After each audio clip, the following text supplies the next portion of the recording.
Hello everyone, आप सभी का स्वागत है हमारे यूट्यूब चैनल में। तो आज मैं आप लोगों के लिए एकदम न्यू सीरीज की एक्सप्लेनेशन लाई हूँ जो कि आज ही रिलीज हुई है।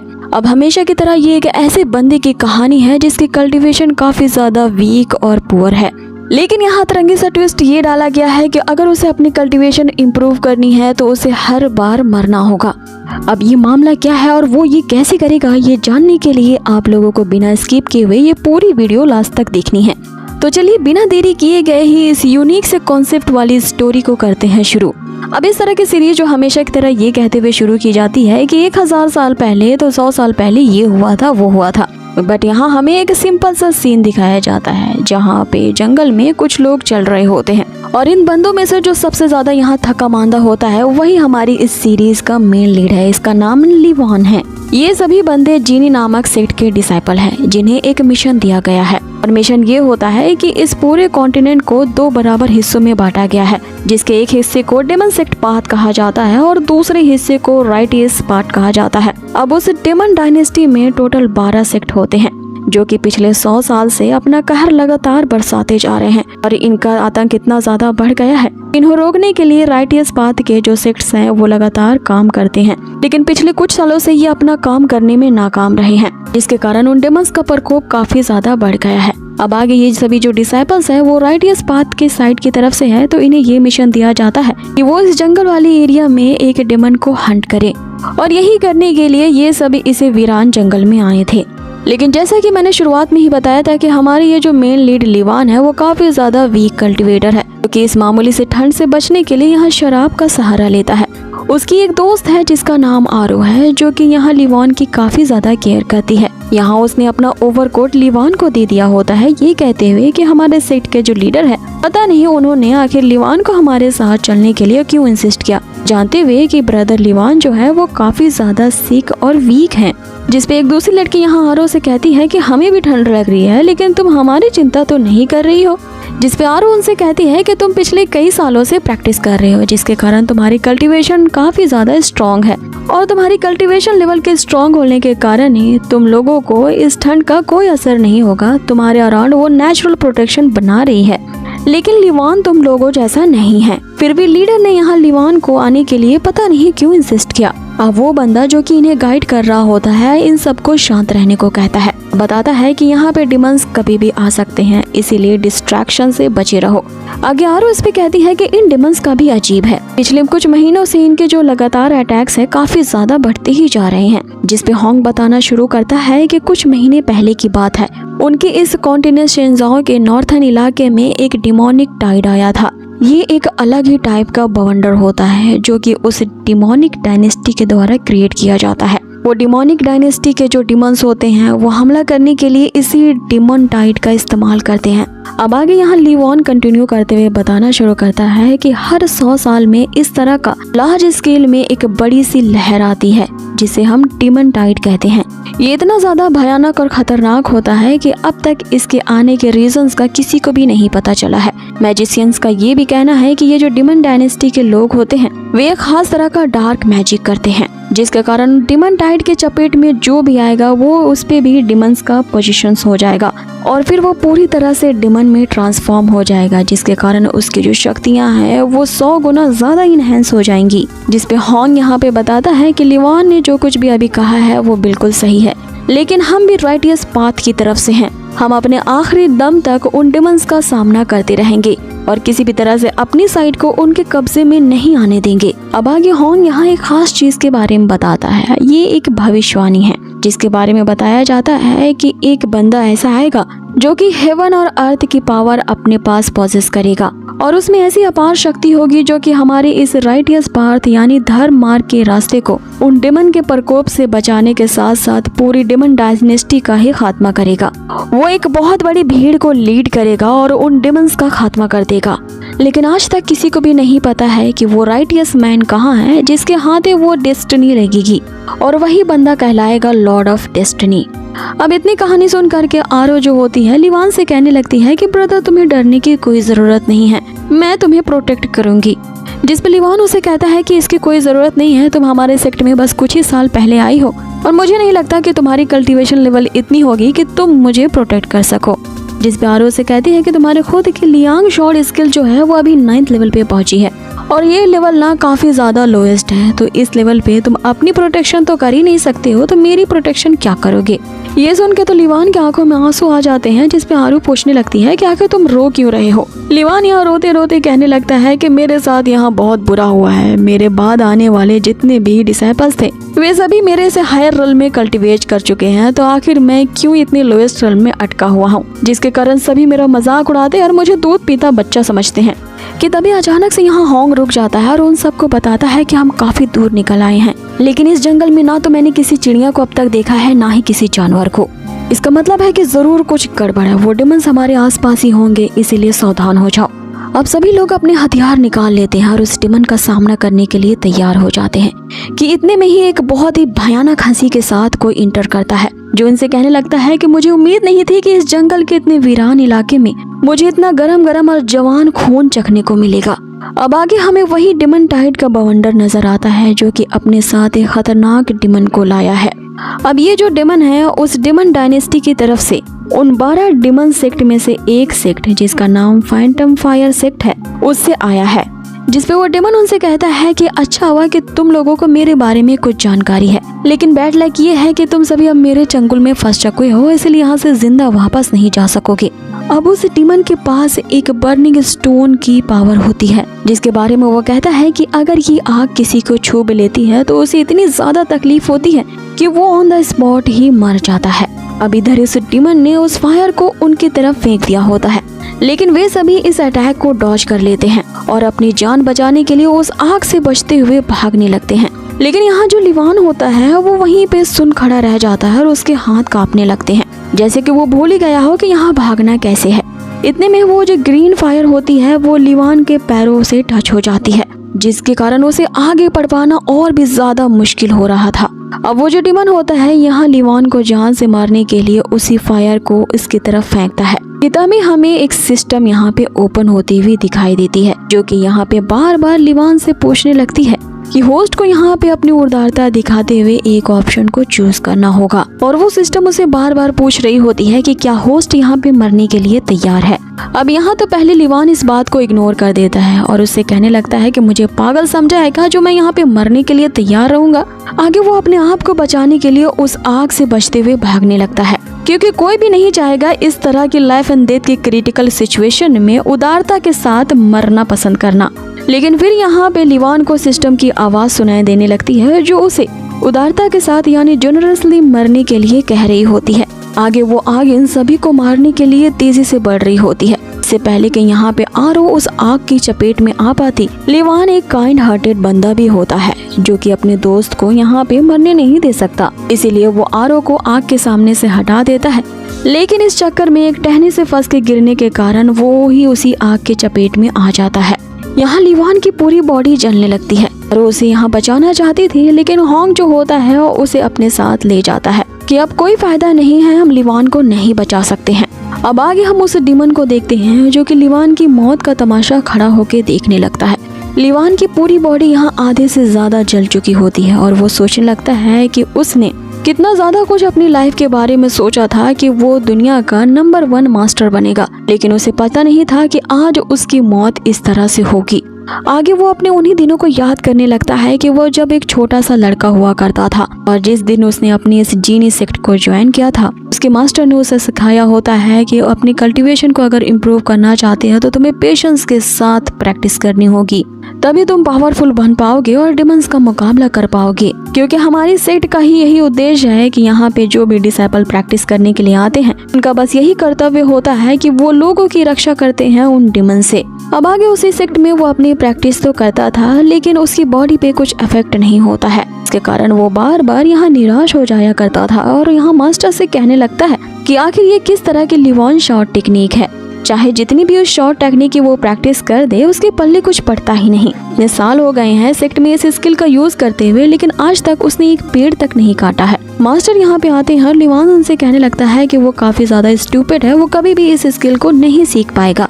जिसपे मास्टर उसे मोटिवेट करते हुए बताते हैं कि ये एक 10,000 साल पुराना मार्शल आर्ट्स का टैलेंट है, जिसे तुम जबरदस्ती 2-4 दिन में ही तो नहीं सीख पाओगे। हालांकि तुम एक एवरेज स्टूडेंट हो जिसकी एक लो लेवल की सुपर नेचुरल पावर है, लेकिन तुम काफी ज्यादा काइंड हार्टेड हो, जिसके कारण देखना तुम्हें फ्यूचर में कुछ बहुत ही बड़ा अचीव करोगे। आगे वो अपने बारे में यहाँ एग्जाम्पल देते हुए बताते हैं कि जब वो 1000 साल पहले इस स्किल की प्रैक्टिस किया करते थे तो उनमें भी इस मार्शल आर्ट को सीखने के लिए कोई टैलेंट नहीं था, लेकिन उन्होंने हार नहीं मानी और अपनी प्रैक्टिस करना कंटिन्यू रखा। हर दिन एक ही तरह से प्रैक्टिस करके वो बोर हो जाया करते थे, लेकिन जब प्रैक्टिस करते हुए उन्होंने 99 ईयर्स पास कर लिए तो एक दिन अचानक से वो 10वें लेवल पे ब्रेक थ्रू कर जाते हैं और उसके बाद से सिर्फ 3 दिनों के अंदर ही वो मास्टर लेवल की पोजीशन पे आ गए थे।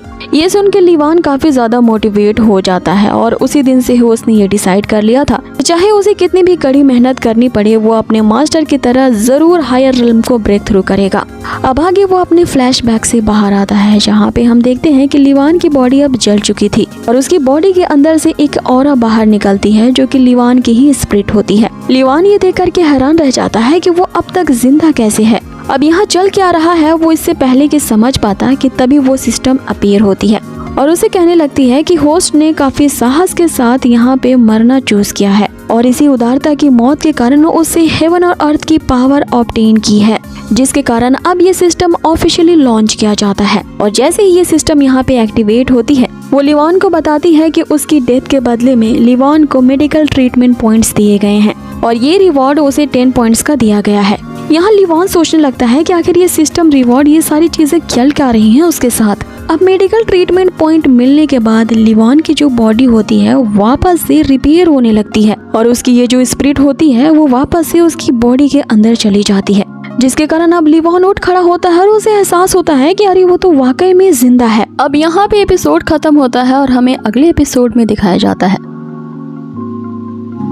अब आगे नेक्स्ट एपिसोड की शुरुआत होती है। लीवान ने जो सिस्टम के द्वारा 10 मेडिकल ट्रीटमेंट्स पॉइंट कमाए होते हैं, इसके कारण वो वापस से पुनर्जीवित हो चुका होता है और अब अपने साथियों को बचाने के लिए दौड़ पड़ता है। अब आगे सिस्टम जो होती है उसके सामने एक स्किल पैनल शो करती है और उसे बताती है कि इस पैनल से चूज करके तुम उन कंट्रीब्यूशन पॉइंट्स का यूज करके एक स्किल को चूज कर सकते हो, क्योंकि अभी भी लीवान के पास कुछ रिवॉर्ड पॉइंट्स बचे हुए थे जिनका उसे जल्द से जल्द इस्तेमाल करना था। अब उस स्क्रीन पे यहाँ पे अलग अलग तरह के मैजिकल स्किल्स लिखे होते हैं जिन्हें लीवान प्रैक्टिस तो किया करता था, लेकिन अब तक उसने इनमें मास्टरी हासिल नहीं की थी। इसीलिए वो बचे हुए कुछ पॉइंट का यूज करके अपने ही उन स्किल्स को अपग्रेड करने की ऑप्शन चूज करता है। अब यहाँ पे जैसे ही उस स्किल का लीवान यूज करता है उसकी जो स्पीड होती है वो 10 गुना ज्यादा हो जाती है और तेजी से वो खाई की तरफ बढ़ने लगता है, जहाँ पे हम देखते हैं कि लीवान के जो दोस्त हैं उन्हें उस डिमन ने अब घेर लिया होता है। यहाँ होंग अपने दोस्तों को बचाने के लिए उठ खड़ा होता है और उस डिमन का मुकाबला करने की सोचता है, जिसपे वो डिमन उनसे कहता है कि एक को मैं तो पार घाट लगा के आया हूँ जिसकी लाश वहाँ पे जल रही है, तो तुम इडियट्स को क्या लगा कि मेरे हाथों से बच जाओगे। जिसपे होंग और उसके साथी उस डिमन के सामने डट के खड़े हो जाते हैं, ये कहते हुए कि हम जीनी सेक्ट के डिसाइपल्स हैं और हमारे सेक्ट का बस एक ही रूल है कि उनके टॉम्स नहीं बनाए जाते जो कि मौत से डर जाते हैं। अब आगे उस डिमन ने जैसे ही अपनी आग यहाँ सुलगाई होती है उन सभी को मारने के लिए, होंग यहाँ उस आग को रोकने के लिए अपनी तलवार से तो अटैक करता है, लेकिन वो आग काफी ज्यादा पावरफुल होती है। वो फायर उन सभी को हिट करती है जिससे वे सभी नीचे गिर जाते हैं। अब आगे उन सभी की हालत खराब होती है क्योंकि उनकी बॉडी उस आग से थोड़ी बहुत जल चुकी थी। यहाँ पे उस डिमन के सामने आरो सामने आ जाती है और उसे कहती है कि मैं अपने दोस्तों की जान तुम्हें नहीं लेने दूंगी। जिसपे वो डिमन उसे कहता है कि अभी अभी मैं तुम्हारे एक साथी को नर्क नहीं तुम लोग राइटियस पाथ के हो ना, तो तुम लोग तो स्वर्ग जाओगे, स्वर्ग से पहुंचा के आया हूँ, चलो तुम सबको भी अपने उसी साथी के पास स्वर्ग भेज देता हूँ। अब जैसे ही वो डिमन एक फूंक मारता है और वे सभी उस खतरनाक आग की चपेट में आने वाले थे, यहाँ हमारे हीरो लीवान की एंट्री होती है, जिसने तलवार की एक ही स्ले का यूज करते ही उस आग को पीछे कर दिया होता है। अब उसे जिंदा देख करके तो उसके दोस्त हो जाते हैं खुश और डिमन हो जाता है बहुत ज्यादा दुखी। उस डिमन को तो विश्वास ही नहीं हो रहा था क्योंकि उसने अपनी आंखों से इसकी लाश को राख बंदे देखा था, तो ये आखिर कैसे पॉसिबल है कि ये वापस से जिंदा हो गया। अब आगे वो डिमन कहता है कि चलो जैसे भी तुम चाहे बच गए हो, तुम मुझे यहाँ पे नहीं रोक पाओगे और ना ही मेरा सामना कर पाओगे। जिसपे लिवान उससे कहता है कि जब ऐसी ही बात है तो आप बेटा देखते हैं किसमें कितना दम है। आगे लिवान ने तो उस डीमन को ये चैलेंज तक कर दिया होता है कि तुम हमारे इस जीनियस सेक्ट के बाकी के डिसाइपल्स को मारना चाहते हो तो तुम्हें मेरे डेड बॉडी के ऊपर से गुजरना होगा।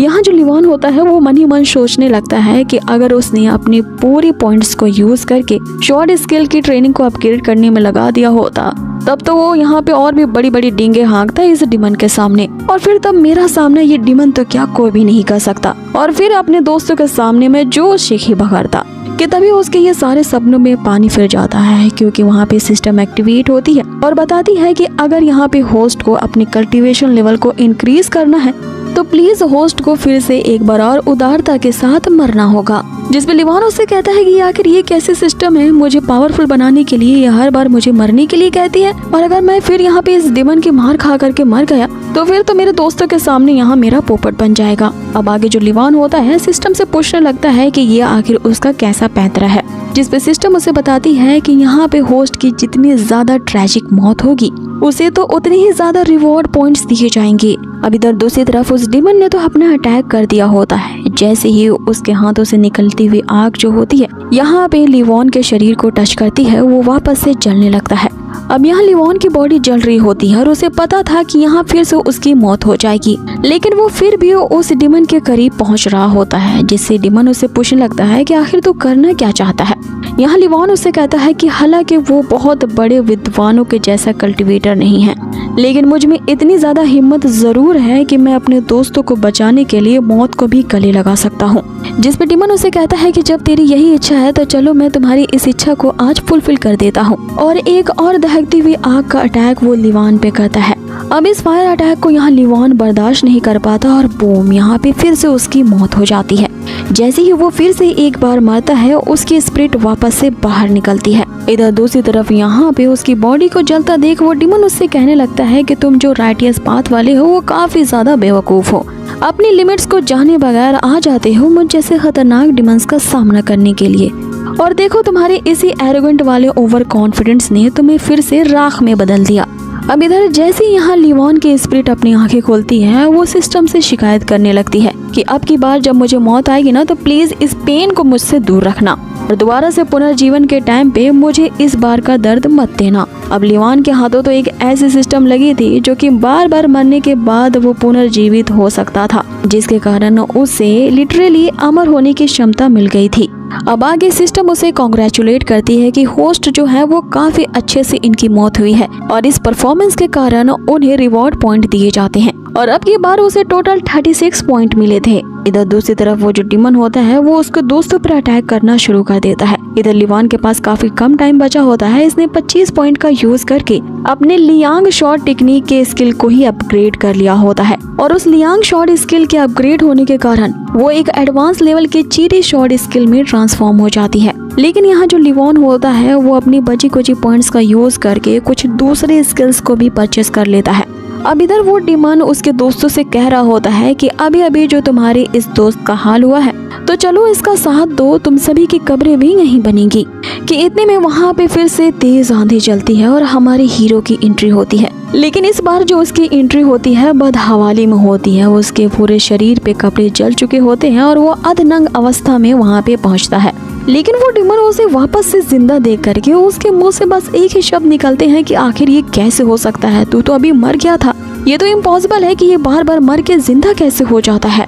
जिस पे लिवान उसे कहता है कि ये जरूरी नहीं है कि दुनिया में होने वाली सब चीजों के बारे में तुम्हें सब कुछ पता हो। इस पे वो डीमन उसे कहता है कि चाहे तो जो भी ट्रिक मेरे सामने यूज कर रहा है, लेकिन अब की बार तुझे मारने के लिए मैं अपनी एब्सोल्यूट स्ट्रेंथ का यूज करूंगा, और फिर से उसे मारने के लिए अपने उसी खतरनाक सी हरी आग का यूज करता है। कि इतने में जो लिवान होता है वो होंग से उसकी तलवार मांगता है, क्योंकि यहाँ लिवान ने जिस स्किल को परचेज किया था वो तलवारबाजी की स्किल होती है और बिना तलवार की ये स्किल वो कैसे यूज करेगा। अब यहाँ पे लिवान के उस शॉट के एक ही स्ले में ही वो जो डीमन होता है वहाँ उसके परखच्चे उड़ जाते हैं, और इसी के साथ ही ये एपिसोड यही फिनिश होता है। सो गाइज, आप लोगों को ये नई सीरीज कैसे लगी हमें कमेंट बॉक्स में जरूर बताएं, और हाँ, वीडियो अगर अच्छी लगी हो तो प्लीज इसे लाइक जरूर कर दें, और हाँ, कमेंट बॉक्स में आपको ढेर सारा कमेंट करना है इसके नेक्स्ट एपिसोड के लिए। इस वीडियो पे जितने ज्यादा आपके कमेंट्स और लाइक आएंगे मैं उतनी ही जल्दी इसका नेक्स्ट एपिसोड जरूर लाऊंगी। Till then take care, good bye.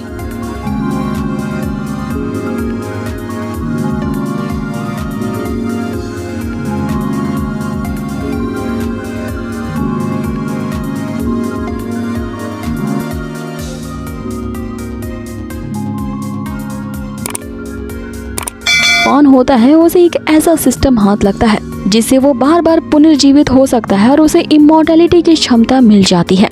जितना ज्यादा वो डिफिकल्ट से डिफिकल्ट मौत को फेस करेगा उतनी ही ज्यादा इसको रिवॉर्ड पॉइंट्स दिए जाएंगे, जिनका यूज करके वो अपनी कल्टीवेशन को स्किल्स को इंक्रीज कर सकता है। अब इसी सिस्टम की मदद से यहाँ पे जो लिवान होता है उसने एक फैंटम फायर सेक्ट के एक डिमन का खात्मा कर दिया होता है।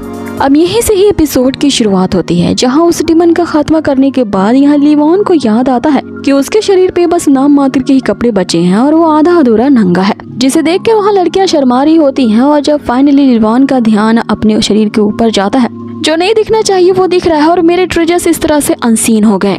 अब आगे अपने आप को लिवान जैसे तैसे ढकता है और उनसे कहता है कि हमें जल्द से जल्द इस वैली को छोड़ करके अपने सेक्ट वापस पहुंचना चाहिए, क्योंकि हो सकता है इस बीहड़ से जंगल में फैंटम फायर सेक्ट के कुछ और डिमंस आसपास ही हों। उनके अटैक करने से पहले यहाँ से हम लोग चलते बनते हैं। और जब वे सब अपने जीनी नामक सेक्ट में पहुंचते हैं तो वहाँ के गॉड को पहले ही इन्फॉर्म कर देते हैं कि जल्द से जल्द जाओ और सारे मास्टर को रिपोर्ट कर दो, क्योंकि डिमंस की एक बहुत बड़ी टुकड़ी हम पे हमला करने के लिए आ रही है। इसीलिए वहाँ सभी को अलर्ट करने के लिए वो बीहुल अलार्म बजा दिया जाता है और सेक्ट के जितने भी डिसाइपल्स और एल्डर्स होते हैं सभी को डिस्कशन के लिए मीटिंग हॉल में बुलाया जाता है। अब आगे सभी मीटिंग हॉल में इकट्ठा होते हैं। यहाँ जो सेक्ट के ग्रेट लीडर होते हैं वो इनकी हालत देख करके पूछने लगते हैं कि आखिर मामला क्या है। तो हॉन्ग उन्हें बताना शुरू करता है कि जब वे अपनी मिशन को कंप्लीट करने के लिए उस जंगल वाले इलाके में गए तो उनका सामना फैंटम फायर सेक्ट के एक डिमन से हो जाता है, जिसके पास मैजिकल स्टोन की पावर्स थी। कुछ डिसाइपल्स इंजर्ड हुए हैं, लेकिन गनीमत है कि किसी की मौत नहीं हुई। इस पे ग्रेट लीडर को यकीन नहीं आता कि आखिर ये कैसे हो सकता है, क्योंकि फैंटम फायर सेक्ट के डिमन का मुकाबला तो हम जैसे एल्डर्स भी नहीं कर सकते हैं। तो आखिर तुम डिसाइपल्स ने उसका सामना कैसे किया? सो क्या तुम लोग यहाँ किसी तरह का मजाक करने के लिए आए हो? अब जैसे हॉन्ग ने उन्हें ये बताया होता है कि उन्होंने उस फायर फैंटम डिमन को तो जान से मार डाला है, ये सुन के सभी लोग के साथ साथ यहाँ ग्रेट एल्डर भी हक्के बक्के रह जाते हैं। उन्हें तो इस बात पे ये विश्वास नहीं होता कि उस डिमन को हराना इतना ज्यादा मुश्किल है, तो इन्होंने उसे मार कैसे डाला है। अब आगे हॉन्ग उस जंगल में क्या हुआ था ये पूरी बात उन्हें डिटेल में बताता है कि किस तरह से उस डिमन को जान से मारने वाला हम नहीं बल्कि लिवान है। अब लिवान के यहाँ कल्टीवेशन लेवल सभी जानते थे, इसीलिए इस बात पे और भी ज्यादा उन्हें यकीन नहीं आता कि लिवान ने उस डिमन को मारा है। सभी के मुंह यहाँ पे आश्चर्य से खुले के खुले रह जाते हैं कि तभी आरो और एक और बंदा जो होता है इस बात की वहाँ पे गवाही देते हैं। जब हम जंगल में उस डिमन से बचते हुए भाग रहे होते हैं तो उसका सामना करने के लिए लिवान ही सामने आया था और उसने न केवल हमें बचाया बल्कि उस डिमन का खात्मा भी कर डाला। अब आगे एल्डर समेत सभी लोग जो होते हैं अब लिवान की तरफ एकदम घूरती हुई नजरों से देखने लगते हैं कि आखिर इसने क्या ही कमाल कर दिया है कुछ ही दिनों के भीतर कि अपने शॉट के एक हिस्से से उस डिमन को जान से मार डाला। अब यहाँ लिवान सोचने लगता है कि इन्हें मैं आखिर क्या ही जवाब दूं। अभी तो फिलहाल के लिए वो सिस्टम के बारे में किसी को भी नहीं बता सकता, इसलिए वहाँ पे वो एक कहानी गढ़ने की सोचता है और फिलहाल के लिए सिस्टम की बात को वो लो प्रोफाइल ही रखना चाहता है। अब यहाँ सभी लोग लिवान के जवाब का इंतजार कर रहे होते हैं। अब आगे लिवान यहाँ पे अपना बड़बोलापन शुरू करता है और ऐसी बनी बनाई बातें उन्हें बताता है कि सभी शौक रह जाते हैं। सबसे पहले वो ये कहता है कि वो कुछ दिन पहले एक ऐसी एडवेंचर पे गया था जिसके कारण उसकी तो पूरी डेस्टिनी ही बदल गई है, क्योंकि लगातार कुछ दिनों से उसे हेडेक्स हो रहे थे। उसे अपने दिमाग में कुछ ऐसी आवाजें सुनाई देती थी जिसके बारे में वो समझ नहीं पा रहा था, क्योंकि ये दिमाग में चलने वाली आवाजें जो होती हैं वो किसी दूसरे लैंग्वेज में थी। इस पे ग्रेट एल्डर उससे पूछते हैं कि कहीं वो आवाज हेवन लॉर्ड की तो नहीं थी, जिस पे लिवान यहाँ बताना शुरू करता है कि हाँ शायद वो आवाज हेवनली लॉर्ड की ही थी, जिसके अवेकन होते ही मैंने हेवनली लॉर्ड की डिवाइन पावर को पा लिया। उस आवाज ने मुझे बताया कि ये जो टेक्निक है इसे डोर गॉड चैनल टेक्निक कहते हैं, जिस पे ग्रेट एल्डर के ये पूछने पर कि इस टेक्निक को सीखने के लिए क्या तुम्हें किसी तरह का कॉस्ट देना पड़ा। लिवान यहाँ पे दुखी हो जाता है और उनसे कहने लगता है कि कोई भी चीज दुनिया में फ्री नहीं होती। उस मैजिकल मेथड को जो मैंने रिक्वायर किया इसके लिए मैंने बहुत बड़ा सेक्रीफाइस दिया है, और वो सेक्रीफाइस ये है कि जब भी कोई इस टेक्निक को यूज करेगा यूजर की जो यहाँ पे लाइफ होगी वो घट जाएगी, लेकिन इसके बदले में उसकी कल्टीवेशन लेवल इम्प्रूव हो जाएगी, और उसी कल्टीवेशन लेवल के इम्प्रूव होने के कारण ही मैं उस डिमन को मार पाया। इस पे आरो हैरान होते हुए उससे कहती है कि इसका मतलब ये है कि जब तुम पहली बार मुझे बचाने के लिए उस आग के सामने आ गए थे तो क्या तुमने उस टाइम मुझे बचाने के लिए अपनी लाइफ को सेक्रीफाइस कर दिया था? इसका मतलब यही है कि तुमने हमें बचाने के लिए 2 बार अपनी जान का बलिदान दिया। लिवॉन यहाँ भारी मन से कहना शुरू कर देता है कि मुझे ये करना ही पड़ा, क्योंकि मैं अपने सीनियर्स को तो ऐसी क्रिटिकल टाइम में अकेला नहीं छोड़ सकता, भले ही इसके लिए मुझे अपनी लाइफ स्पैन के कुछ साल को ही क्यों न गंवाना पड़े। मैंने अपनी जिंदगी के 10 साल के लाइफ स्पैन को गंवा दिया है और उस हेवनली लॉर्ड की अलौकिक शक्ति पाने के लिए यही कीमत मैंने चुकाई है। अब ये सुनते ही उसके दोस्त यहाँ काफी दुखी हो जाते हैं। वो तो यहाँ पे लिवॉन के लिए टीन्स में बहाना शुरू कर देते हैं। उन्हें इस तरह से रोता देख बेचारा लिवॉन जो होता है वो मन ही मन सोच रहा होता है कि दोस्तों प्लीज मुझे माफ कर देना, मैं तुम लोगों को इस कदर धोखा दे रहा हूँ और ये सब मैं इस सिस्टम को बचाने के लिए सावधानी बरत रहा हूँ, वरना मैं तुम्हें कभी इस तरह से धोखा देकर के झूठ नहीं बोलता। और सबसे ज्यादा यहाँ पे दुखी होंग हो जाता है और वो लिवॉन से कहने लगता है कि ऐसा भाई सबको मिले जिसने हमें बचाने के लिए अपनी लाइफ स्पैन को ही घटा दिया। जिस पर लिवॉन उसे कहता है कि देखिए सीनियर ब्रदर्स, इतना ज्यादा इमोशनल होने की जरूरत नहीं है, आखिरकार हम एक ही सेक्ट से बिलोंग करते हैं और इमरजेंसी के टाइम पे मैं अपनी सीनियर्स की जान नहीं बचाऊंगा तो कौन बचाएगा? क्या मैं आप लोगों को ऐसे अकेला छोड़ करके भाग जाता? और अगर मैं उस टाइम आप लोगों को अकेला छोड़ करके भाग जाता तो मैं अपने इस जीनी सेक्ट का एक डिसाइपल होने के लिए काबिल ही नहीं होता। अब आगे यहाँ आरो जो होती है वो ग्रेट एल्डर से सिफारिश करने लगती है। लिवॉन ने हमें बचाने के लिए अपने आप को सेक्रीफाइस किया है, जिसके कारण उसकी जिंदगी के लाइफ स्पैन कम हो गए हैं, तो क्या सेक्ट की तरफ से उसके लिए कुछ कॉम्पेंसेशन मिल सकता है? जिस पे ग्रेट एल्डर उसे बताते हैं कि किसी के लाइफ स्पैन या जिंदगी के कितने साल रहेंगे ये तो हेवेंस के द्वारा सुनिश्चित किया जाता है, लेकिन यहाँ लिवॉन ने जो हमारे लिए किया है इसका मतलब ये नहीं है कि सेक्ट के द्वारा इसे कोई कॉम्पेंसेशन नहीं दिया जाएगा। आगे वो सबके सामने अनाउंस करते हैं कि लिवॉन की इस डेडिकेशन के लिए सेक्ट की तरफ से उसके लिए सीक्रेट लाइब्रेरी के दरवाजे खोल दिए जाएंगे, क्योंकि यहाँ उसने जो सेक्ट के लिए सेक्रीफाइस किया है ये कभी भी बेकार नहीं जाएगा। उस सीक्रेट लाइब्रेरी में वो किसी भी तरह के मैजिकल वेपन को चूज कर सकता है। अब इस पे जो दूसरे एल्डर होते हैं वो एग्री नहीं करते और ग्रेट एल्डर से कहने लगते हैं कि लिवॉन तो हमारे सेक्ट का एक लॉयल डिसाइपल है, उसने अपने दोस्त की जान बचाने के लिए जो इतना बड़ा सेक्रीफाइस किया है उसके लिए वो सीक्रेट लाइब्रेरी से सिर्फ एक वेपन देना काफी नहीं होगा, कम से कम उसे 2 तरह के यूनिक वेपन्स तो चूज करने का अधिकार होना चाहिए। जिस पे तीसरा एल्डर कहता है कि तुम सही कह रहे हो, इंस्ट्रूमेंट चूज करने के साथ साथ उसे रिवॉर्ड के तौर पे मैं अपनी तरफ से कुछ एलिक्सर्स भी देना चाहूंगा। कि तभी वहाँ चौथा एल्डर उठ खड़ा होता है और वो सबके सामने अनाउंस करता है लिवॉन ने जो हमारे सेक्ट के लिए इस तरह की लॉयल्टी दिखाई है इसके लिए तो लिवॉन की एक गाथा बनानी चाहिए और पीढ़ी दर पीढ़ी आने वाले डिसाइपल्स को इसके बारे में बताना चाहिए। जिस पे लिवॉन उन सबको रोकते हुए कहता है कि मास्टर्स इतना ज्यादा कुछ करने की जरूरत नहीं है, जिस पे ग्रेट एल्डर उसे रोकते हुए कहते हैं कि कैसे जरूरत नहीं है इसकी। आगे वो आरो से कहते हैं कि लिवॉन को अपने साथ ले जाओ, सबसे पहले इसकी बॉडी पे जो जितने घाव लगे हैं इसे हील करने के लिए स्पिरिचुअल मेडिसिन की जितनी भी जरूरत हो उन्हें सब सेक्ट के द्वारा ही दिया जाएगा। अब आगे लिवॉन उन्हें रोकता ही रह जाता है, वो बिल्कुल यहाँ चंगा भला होता है लेकिन उसके दोस्त उसे हील करने के लिए टांग टूंग के ले जाते हैं। बेचारा ये सोचने लगता है कि अभी उसने जो ये मन घड़क कहानी बनाई है वो कुछ ज्यादा ही ड्रामा वाला हो गया, मुझे यहाँ पे हद से ज्यादा नहीं फेंकना चाहिए था, वरना अगर मेरी चोरी पकड़ी जाती तो मैं तो गया था। अब आगे वहाँ पे एक एल्डर जो होते हैं वो उन डिमंस का सामना करने के लिए अपने सेक्ट के चारों तरफ एक फॉर्मेशन एरे लगा देते हैं।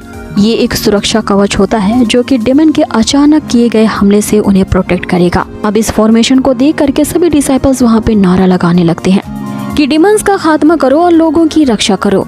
अब इधर दूसरी तरफ हमें सेक्ट लीडर को दिखाया जाता है जो कि उन डिमंस का मुकाबला करने के लिए एक खतरनाक से शॉर्ड को फोर्ज कर रहे होते हैं।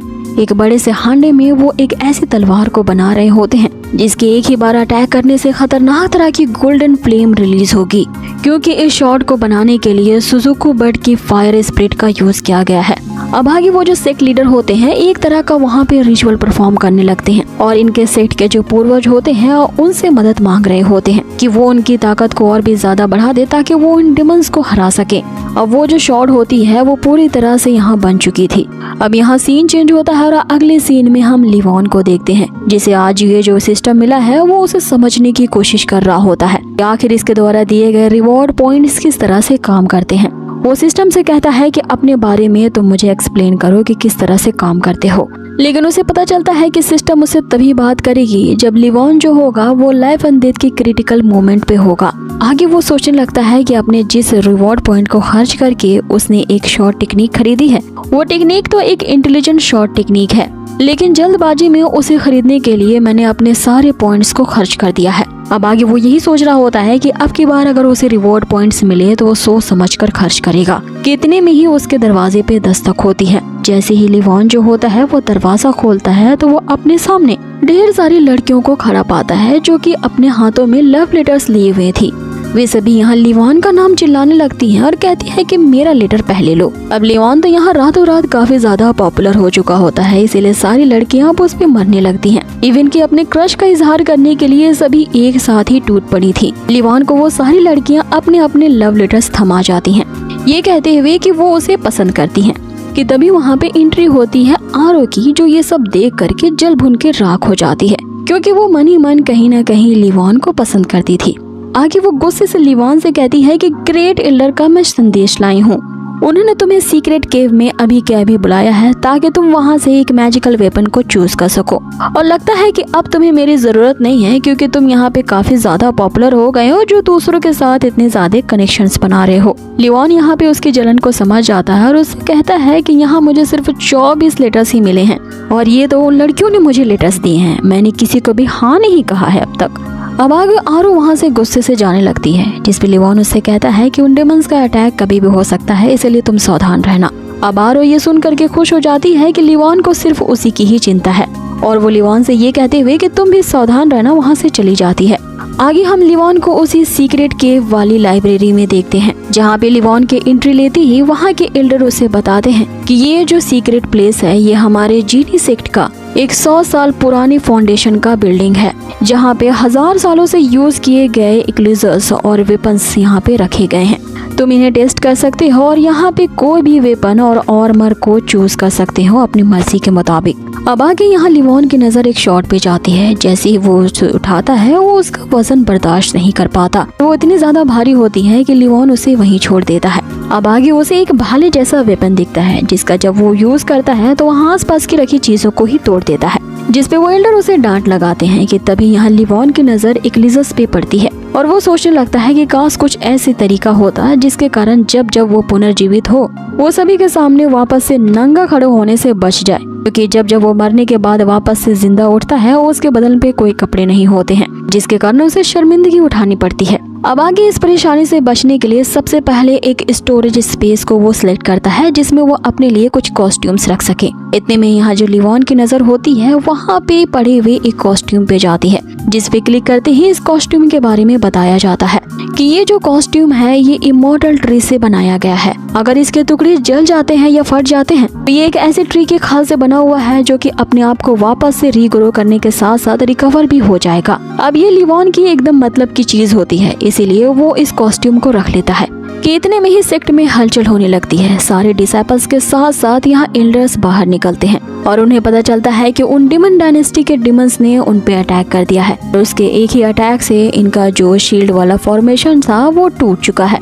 अब आगे जो ग्रेट एल्डर होते हैं वो सारे डिसाइपल्स को अपनी अपनी ड्यूटी निभाते हुए पोजीशंस लेने को कहते हैं और उन सबको मोटिवेट करते हुए कहते हैं कि पैनिक होने की जरूरत नहीं है, हम सभी इस डिमन का सामना कर लेंगे, क्योंकि हम सभी जानते हैं कि हम ही राइटियस पाथ पे हैं। अब उन डिमंस के आने के यही संकेत होता है कि वो जहाँ जहाँ जाते हैं पूरी जगह ही बर्फ से ढक जाती है।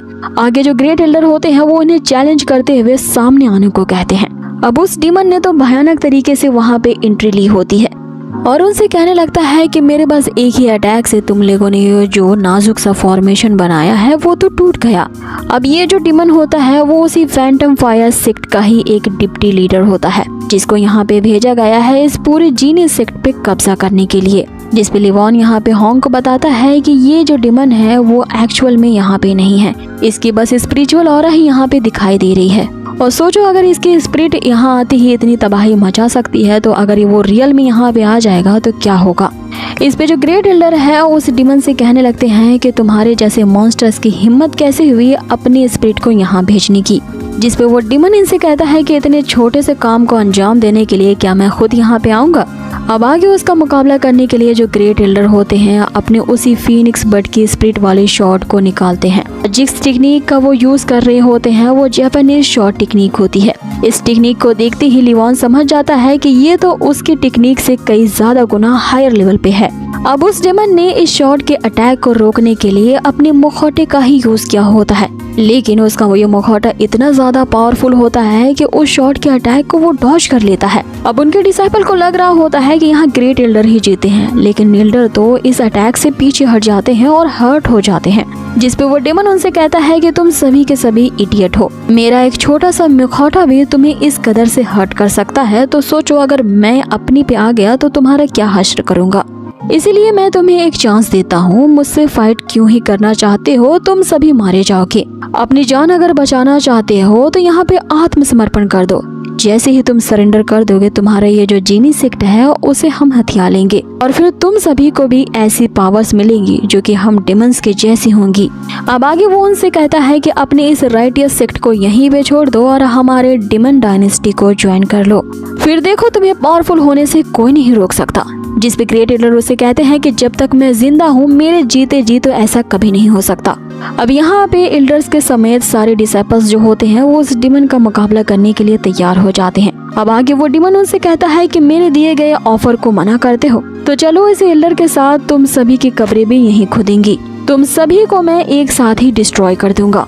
अब आगे उस डिमन ने यहाँ पे एक झटके में उस मैजिक सर्कल को तोड़ दिया होता है और अपने उसी खतरनाक ग्रीन फायर का यूज करता है, जिससे सभी लोग घायल हो जाते हैं। लेकिन लियोन मन ही मन खुश हो रहा होता है कि अब ऐसी अपॉर्चुनिटी आ गई है जिससे उसे कई सारे मेडिकल ट्रीटमेंट्स मिलेंगे और इसका यूज करके वो काफी सारे रिवॉर्ड पॉइंट्स कमाएगा, क्योंकि जितना बड़ा दुश्मन होगा उतनी ही खतरनाक मौत वो देगा और जितनी खतरनाक मौत उसे आएगी उतनी ही ज्यादा उसे रिवॉर्ड पॉइंट्स मिलेंगे। अब आगे वो डिमन उनसे कहने लगता है कि मेरी आर्मी बाहर ही खड़ी है, इसलिए जिसके भी हिम्मत है हमारा सामना करने की वो मेरे सामने आए।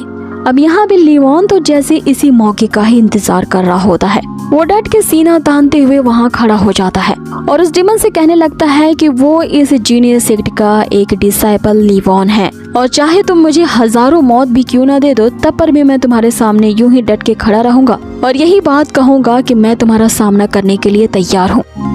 अब यहाँ लियोन ने जो हिम्मत दिखाई होती है इस पे वो डिमन कहने लगता है कि तुम हो तो एक ऑर्डिनरी से डिसाइपल, लेकिन इतनी हिम्मत दिखा के भी तुम मुझे क्या ही रोक लोगे। जिस पे लियोन उसे बताता है कि हिम्मत तो मैंने दिखा दी है तुम्हारी फैंटम फायर सेक्ट के एक डिमन को मौत के घाट उतार के। अब ये सुनते ही वो जो डिमन जो कि लियोन पे अटैक करने वाला होता है रुक जाता है और उसे तो यकीन ही नहीं होता कि इतने मामूली से डिसाइपल ने उसके एक साथी को मार डाला है। अब यहाँ लियोन ने जानबूझ करके इस डिमन को ये बात बताई थी ताकि वो गुस्से से यहाँ पे आग बबूला हो जाए। जितना गुस्सा से वो लियोन को मारने के लिए तगड़ा वॉर करेगा, लियोन के जो रिवॉर्ड पॉइंट्स हैं वो उतनी ही ज्यादा बढ़ेंगे और यहाँ बिल्कुल वैसा ही होता है। उस डिमन ने यहाँ पे लियोन पे अटैक करने के लिए एक फॉर्मेशन क्रिएट कर दिया था, जिसपे यहाँ लियोन उसे कहता है कि फाइट करना है तो फाइट करो, वरना मुझे मारना चाहते हो तो मैं तुम्हारे सामने ही हूँ, मुझे मार डालो। फिर क्यों कर रहे हो? मैंने तुमसे कह दिया ना कि मैं सेक्ट का एक डिसाइपल हूँ और मैं अपनी बात से यहाँ पलटने वाला नहीं हूँ, चाहे इसके लिए मुझे मरना ही क्यों ना पड़े। अब उसके इस जोश से भरे हुए डायलॉग्स को सुनते हुए उसके जो जितने भी डिसाइपल साथी होते हैं सभी यहाँ पे लियोन का साथ देने लगते हैं। ये देख करके वो डिमन इनसे कहने लगता है कि चलो जब ऐसे ही बात है तो आज तुम सारे चूजों को मैं एक ही साथ खत्म कर देता हूँ। इधर वो लियोन यहाँ मन ही मन सोचने लगता है कि अबे वो चपड़गंजू कितनी ज्यादा चपड़ करता है, जल्दी यार मुझे जान से मार दे। जितना ज्यादा तू पैशनेटली मुझे मारने की कोशिश करेगा उतना ही ज्यादा मेरा ही फायदा होगा। अब लियोन तो यहाँ अपना ही ख्याली पुलाव पकाने लगता है, लेकिन उसकी ये सोच पे पानी फिर जाता है जब ग्रेट एल्डर यहाँ लियोन के सामने खड़े हो जाते हैं और उस डिमन को लड़काने लगते हैं कि हिम्मत है तो मेरा सामना करके दिखाओ, तुम्हें मेरे डिसाइपल को मारने से पहले मुझे मारना होगा। अब यहाँ पे उस एल्डर ने अपने सेक्ट की ट्रेजर तलवार निकाल ली होती है। अब इन सब के ही साहस को देख के वो जो डिमन होता है वो जोर जोर से हंसने लगता है और उन सब से कहने लगता है कि तुम यहाँ पे चाहे जितने भी अपनी ताकत आजमा लो, लेकिन तुम सभी मिलकर भी मेरा सामना नहीं कर पाओगे, ये बिल्कुल बेकार है। अब इधर ग्रेट एल्डर ने अपनी पूरी स्ट्रेंथ का जोर लगाते हुए उस डिमन पे अटैक किया होता है, लेकिन इस अटैक का तो उस डिमन पे कुछ फर्क ही नहीं पड़ता। वो बजाय यहाँ पे मरने के उनसे कहने लगता है कि तुम सभी के सभी इडियट हो, तो चलो तुम जैसे इडियट को मैं आधे दिन की और जिंदगी देता हूँ, बस कल तक का इंतजार करो। कल तुम सभी के सभी मेरे सामने अपनी घुटने टेक करके मुझसे रहम की भीख मांगोगे।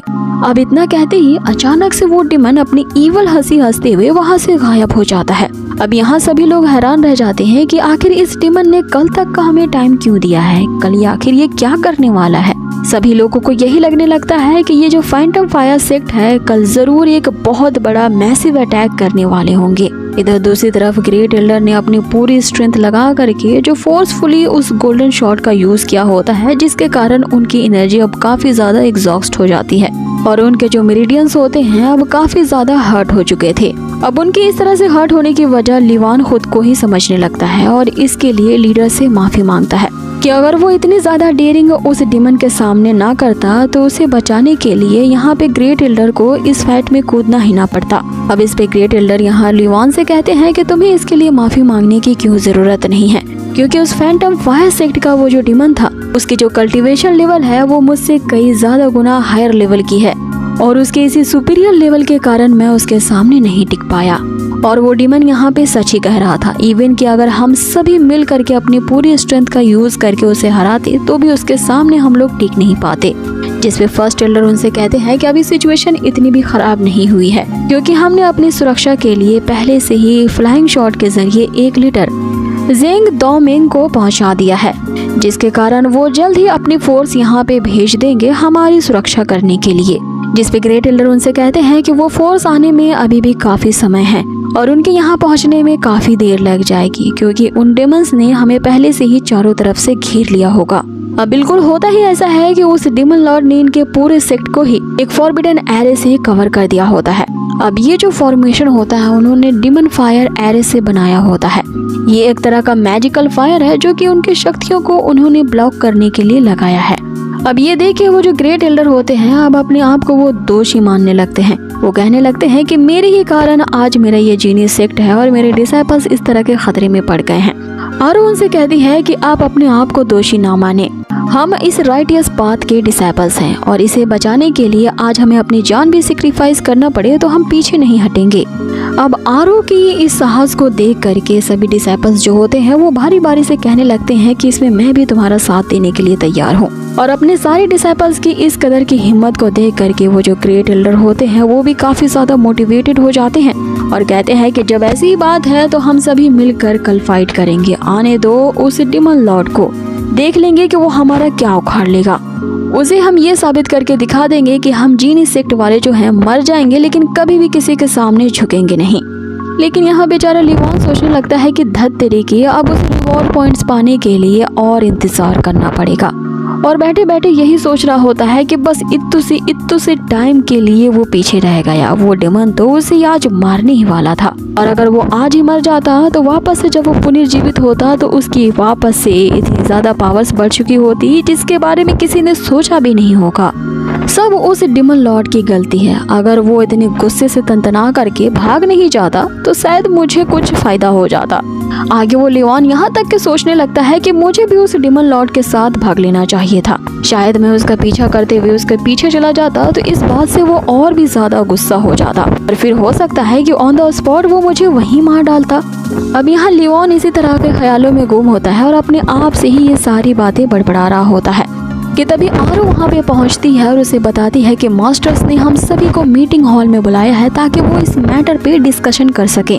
अब आगे हमें मीटिंग रूम के सीन को दिखाया जाता है जहाँ पे कल होने वाले बैटल में कौन आगे रहेगा और कौन कौन सी पोजीशन पे रहेगा इसके बारे में डिस्कशन चल रही होती है। ग्रेट एल्डर उठते हैं और वहाँ सभी के सामने ये अनाउंस करते हैं कि उस बैटल को वो लीड करेंगे क्योंकि सबसे पहले उनके लिए उस मैजिक फायर फॉर्मेशन को तोड़ना जरूरी है और जैसे ही उन डिमन्स के द्वारा लगाया गया वो डिमन फायर फॉर्मेशन टूटेगा, तुम सभी को बस ये कोशिश करनी है कि उस फॉर्मेशन के टूटते ही बस जितनी जल्दी हो सके उतनी दूर इससे चले जाओ। जिसपे सारे डिसाइपल्स यहाँ एल्डर से कहते हैं कि हम ऐसा नहीं कर सकते, हम सभी साथ में मिलकर ही सेक्ट को बचाएंगे और साथ में ही फाइट करेंगे, कोई कहीं नहीं भागेगा।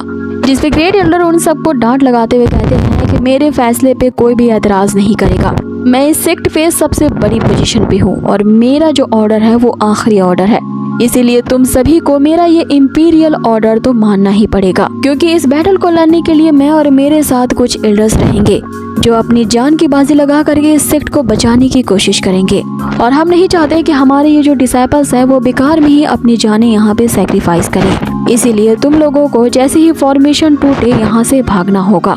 क्योंकि जब तक हमारे ये डिसाइपल्स जिंदा रहेंगे हमारे इस जीनियस सेक्ट को दोबारा से बनाने की उम्मीद रहेगी। अब आगे जो ग्रेट एल्डर होते हैं वो लिवॉन से कहते हैं कि मेरे जाने के बाद अगर मैं नहीं रहा तो मेरी पोजीशन अब से तुम लोगे। कि इतने से ही बाहर से किसी के चिल्लाने की आवाज आती है कि छुप के अंदर बैठे क्या हो, पिल्लों की तरह बाहर निकलो। अब आगे सारे डिसाइपल्स और एल्डर बाहर निकलते हैं, जहाँ पे वो देखते हैं कि वो जो डीमन लॉर्ड था अपनी पूरी पलटन के साथ आ चुका था इन पे अटैक करने के लिए। सभी ने यहाँ पे मास्क लगाए होते हैं। डीमन लॉर्ड उनसे कहने लगता है कि अब सभी लोग तैयार हो जाओ, क्योंकि हम तुम्हारी जानों को लेने के लिए आए हैं और तुम्हारी जान लेना तो बस हमारे बाएं हाथ का खेल है। आगे वो बताता है कि हमने बैटल की तैयारी करने के लिए एक फॉर्मेशन एरे को सेटअप कर दिया है। उसके अंदर आते ही तुम सभी की जो सोल्स होंगी वो हमारे लिए कठपुतलियों की तरह होंगी, जिसे हम जैसे चाहे अपनी मर्जी से नचा सकते हैं। जिस पे ग्रेट एल्डर उसे एक बड़ी अच्छी बात बोलते हैं कि यहाँ पे भाषण देने के बजाय फाइट करने आए हो ना तो फाइट करो, लेकिन याद रखना कि हम जो जीनियस सेक्ट वाले हैं कभी भी तुम्हारे सामने नील डाउन नहीं करेंगे, तुम्हारे सामने घुटने तो नहीं टेकेंगे, भले ही हमारी मौत क्यों ना हो जाए। अब इतने में ही उस एरे के अंदर उन दोनों गुटों के बीच जंग छिड़ जाती है। उस जीनियस सेक्ट के हर एक डिसाइपल का सामना एक एक करके उन डिमंस के साथ हो रहा था, जहाँ पे एक एक करके सारे डिसाइपल्स बटेर की तरह ढेर हो रहे थे और वो डीमन लॉर्ड दूर से ही इन डिसाइपल्स की तबाही का नजारा ले रहा था। अब आगे इन डिमंस के पास एक जहरीला हरा फायर जो है वो इसका यूज जिस बंदे पे भी करते थे वो घायल होकर नीचे गिरता जा रहा था। और पहले ये फाइट जहां आसमान में चल रही होती है अब जमीन पे चलने लगती है। अब यहाँ हर हाल में इस पावरफुल फायर के होने से इन डिमन डायनेस्टी वालों का ही पड़ना भारी था, लेकिन यहाँ जीनियस सेक्ट के डिसाइपल्स के भी हिम्मत की दाग देनी पड़ रही थी। वो हालांकि यहाँ पे फाइट में लगातार हार रहे थे, लेकिन उनमें साहस तो कूट कूट के भरा होता है, जिसके कारण वो लगातार फाइट करते ही जा रहे थे। अब वे एक दूसरे की मदद तो कर रहे होते हैं और इस सेक्ट के डिसाइपल सब कुछ चंद ही बचे रह गए थे। लेकिन अब अटैक करने की बारी उस डीमन लॉर्ड की होती है। उसने अपनी इविल मैजिक का यूज करके आसमान में एक ऐसा ऑरा फैलाया होता है कि वहाँ पे एक बहुत बड़ा मास्क अपीयर होता है। अब ये जो मास्क होता है वही इस डीमन लॉर्ड का ट्रू फॉर्म होता है। उस मास्क का मुंह खुलते ही वही खतरनाक सी जहरीली ग्रीन फायर बाहर निकलती है और उस डीमन लॉर्ड के ये कहते हैं कि आज पूरे इस जीनियस सेक्ट को ही वो जान से मार डालेगा, इससे पहले कि वो फायर सारे डिसाइपल्स के समेत एल्डर्स का भी खात्मा कर दे। एल्डर्स जो होते हैं अपनी स्ट्रेंथ का यूज करके अलग अलग एरियाज जनरेट करते हैं, जिसके कारण उस आग का असर इन पे नहीं होता। लेकिन यहाँ सबसे ज्यादा परेशान करने वाली बात ये होती है कि वे जो सारे एल्डर्स होते हैं मिलके भी उस मार्क्स पे हमला कर रहे होते हैं, लेकिन वो मार्क्स ज्यों की त्यों होती है, उस पे खरोश तक नहीं आती। लेकिन यहाँ पे ग्रेट एल्डर ने भी हार नहीं मानी होती है। उनके पास जितनी भी स्ट्रेंथ होती है वो सारी की सारी लगा देते हैं उस मार्क्स को डिस्ट्रॉय करने में। और जैसे ही वो अपनी सारी स्ट्रेंथ लगाते हैं हम देखते हैं कि उस मार्क्स में क्रैक्स आना शुरू हो जाते हैं। तभी ही वो जो बड़ा सा मार्क्स होता है पूरी तरह से चकनाचूर होते हुए नीचे गिर जाता है। लेकिन उसके साथ ही यहाँ पे ग्रेट एल्डर भी गिर जाते हैं, जो कि अब बहुत ही बुरी तरीके से घायल हो चुके थे। अब अपने एल्डर की ये हालत देख करके सारे डिसाइपल्स उनका बदला लेने के लिए आगे बढ़ते हैं। इसमें वो जो डिमन होता है वो जोर जोर से हंसने लगता है और उन्हें कहता है कि तुम्हारा जब ये ग्रेट एल्डर मेरा सामना नहीं कर पाया तो तुम जैसे बिल्ली मेरा क्या ही उखाड़ लोगे। बेहतर यही होगा कि अपने इस पूरे जीनियस सेक्ट को हमारे हवाले कर दो और तुम सभी सरेंडर हो जाओ। जिस पे ग्रेट एल्डर जिनकी मरने की हालत हो चुकी है फिर भी वो कहते हैं कि मारना है ना तो मार डालो, लेकिन तुम्हारे सामने तो झुकेंगे नहीं। और हमारे इस जीनियस सेक्ट में एक भी बंदा नहीं मिलेगा जो कि मौत से डरता हो या घबराता हो। ये सब सुनते ही यहाँ जो लिवॉन होता है ना एक गहरी सांस लेता है कि आखिर ये मुझे कब तक प्रोटेक्ट करते रहेंगे, मुझे क्यों नहीं ये मरने देना चाहते। फाइनली यहाँ ये जो लिवॉन का सब्र का बांध होता है ना वो टूटता है और वो अपनी तलवार फेंक देता है, जिसपे वो ग्रेट एल्डर उससे कहते हैं कि आखिर तुम करने क्या वाले हो। जिसपे वो डीमन लॉर्ड को लगता है कि फाइनली यहाँ लिवॉन जैसा एक स्मार्ट बंदा भी है जो कि अपने आप को मेरे हवाले करने के लिए तैयार हो गया है। आगे लिवॉन जो होता है वो अपने मास्टर से कहता है कि क्या आपकी तलवार मुझे उधार मिल सकती है। अब उस सेक्ट की धरोहर उस गोल्डन तलवार को यहाँ जो मास्टर होते हैं लिवॉन के हवाले कर देते हैं। लिवॉन उस गोल्डन शॉट को लेते ही गुस्से से उस डीमन लॉर्ड की तरफ बढ़ता है और उससे कहता है कि माफ कर बड़बोले, तुमने मुझे लगता है गलत समझ लिया है। तुझे मारने के लिए तो मेरी तलवार नहीं बल्कि मेरे मास्टर की शॉट ज्यादा सही रहेगी। जिसपे वो डीमन लॉर्ड उससे कहता है कि एक चींटी होकर के मुझे यहाँ धमकी देता है, तुम्हारी हिम्मत भी कैसे हुई मेरे सामने यूं आवाज उठाने की। आगे उस डीमन लॉर्ड ने गुस्से से आग बबूला होते हुए अपनी पावर को एक्टिवेट कर लिया होता है और उसी खतरनाक सी ग्रीन फायर की चपेट में यहाँ लिवॉन आ जाता है। लिवॉन का शरीर यहाँ पे जल रहा होता है, लेकिन उसकी हिम्मत जरा भी कम नहीं होती। वो उसी आग का सामना करने के लिए काफी निडरता के साथ आगे बढ़ ही रहा होता है। उसके इस साहस को देखते ही सभी की आंखें नम हो जाती हैं कि किस तरह लिवॉन हम सबको बचाने के लिए अपने आप को यूं सेक्रीफाइस करने के लिए चल पड़ा है। यहाँ लिवॉन उस डिमन को खुला चैलेंज कर देता है कि चाहे तू मेरे यहाँ पे जितने भी टुकड़े कर डाले, लेकिन हमारे ये जो जीनी सेक्ट है वो कभी भी तेरे हवाले नहीं किया जाएगा। जिस पे वो डिमन उसे कहता है कि जब तेरी यही इच्छा है कि तुझे टुकड़े टुकड़े कर दिया जाए, तो मैं तुम्हारी ये आखिरी इच्छा पूरी कर देता हूँ।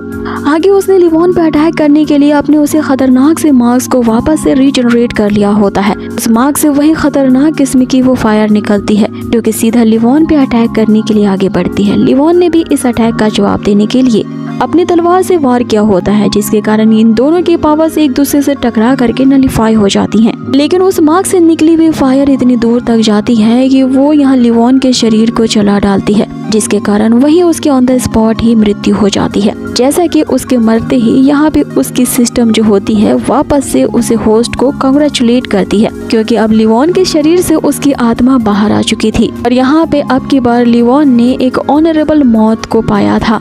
अब आगे सिस्टम उसे बताती है कि यहाँ पे होस्ट ने जो मरने का एक ऑनरेबल परफॉर्मेंस दिखाया है, जिसके कारण अब उसे 53 रिवॉर्ड पॉइंट्स दिए जाते हैं।